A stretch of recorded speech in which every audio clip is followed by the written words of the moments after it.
Do you know, every day I wake up and do the same routine. I make my way down the stairs and then I make my way into the kitchen. And the first thing I do is say, "Good morning, Glenny boy." Morning. I make myself down with a nice cup of tea and then I fix my eyes like this and I stare into a world of thought and premonition.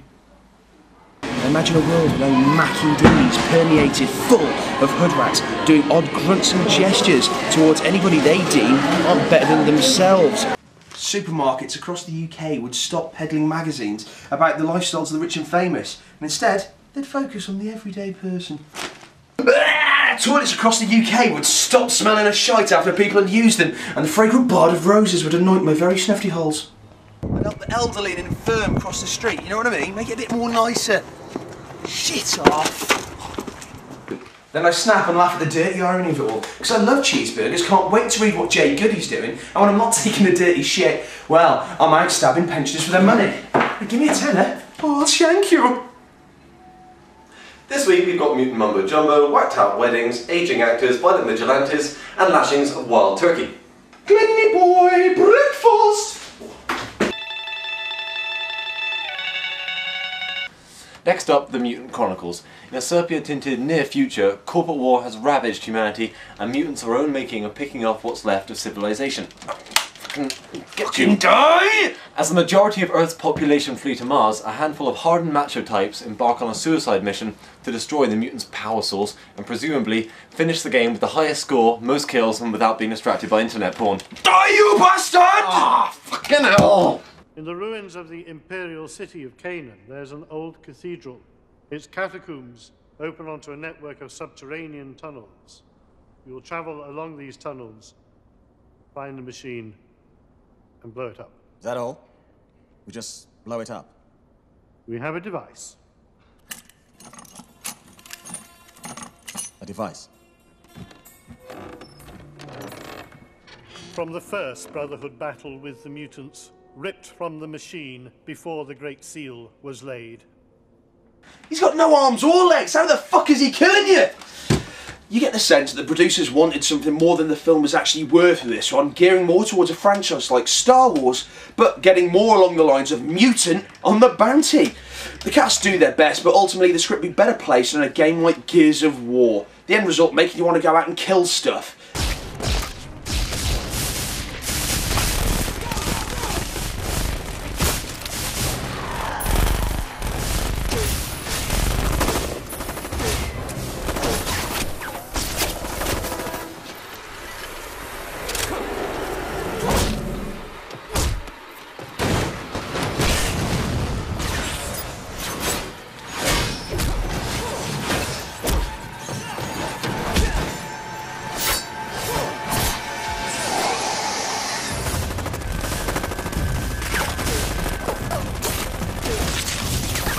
So we need to get rid of him, I think. Yes. Him, yes. An utter dependence on CG backgrounds gives Mutant Chronicles a rather unreal quality. Sometimes it feels like you're watching a Star Wars prequel, and other times it feels like you're watching ITV classic Nightmare. The crude pinching of elements from Saving Private Ryan to Aliens to Lord of the Rings is quickly revealed as little more than a thin excuse to have the main cast fight the same monsters in the same situations over and over again ad nauseum. The sheer adolescent shitness of it all is truly demonstrated in the female characters, who remain largely silent and peripheral throughout. Clearly, there's no room for the ladies when these boys are unloading their polished pea shooters on beasts. Any cheats there, Chrissy boy? Hold up.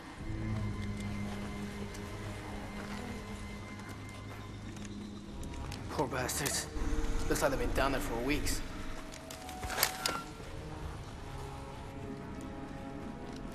We mustn't linger here.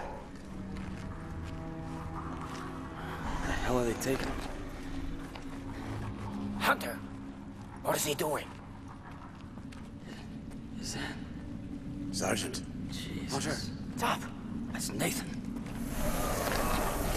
Fuck. Come on, let's go. It's just one man. I know that man. Can't believe you made it work.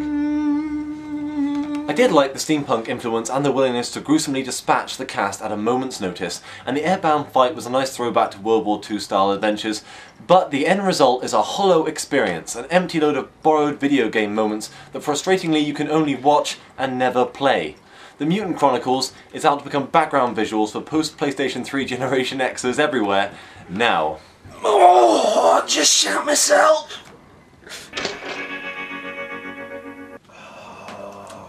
Why am I signing? Why these people do not appreciate my art form? Oh, next up we have My Name is Bruce, starring Bruce, Mr. Boomstick Campbell. This satire comedy finds him being mistaken for an actual real-life monster killer. Oh yeah, I remember working with him. He has no dick. Soon enough, he finds himself in a very real world full of bedknobs and socks and boomsticks. Will he become the real hero we know he wants to be? Or will he fall on his aging hemorrhoid holder? Yeah, Mr. Campbell. Yeah. Give me your autograph. Got a pen? What, you ain't got no pen? What's your name? Gerard. Okay.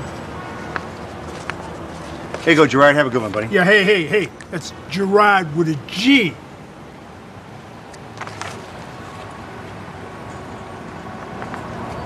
Here you go, Gerard. For the first 40 minutes or so, this is a pretty fun affair, with Bruce lightly conjuring up his playboy charm and riffing on his geek-friendly past, sign it.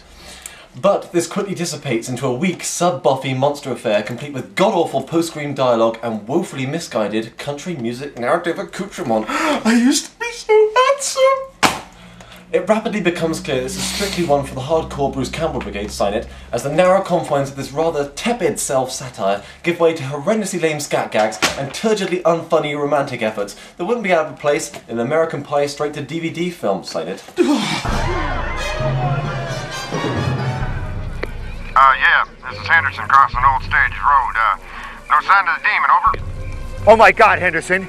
He's right behind you. Oh, Jesus! Just kidding, Chief. That ain't funny.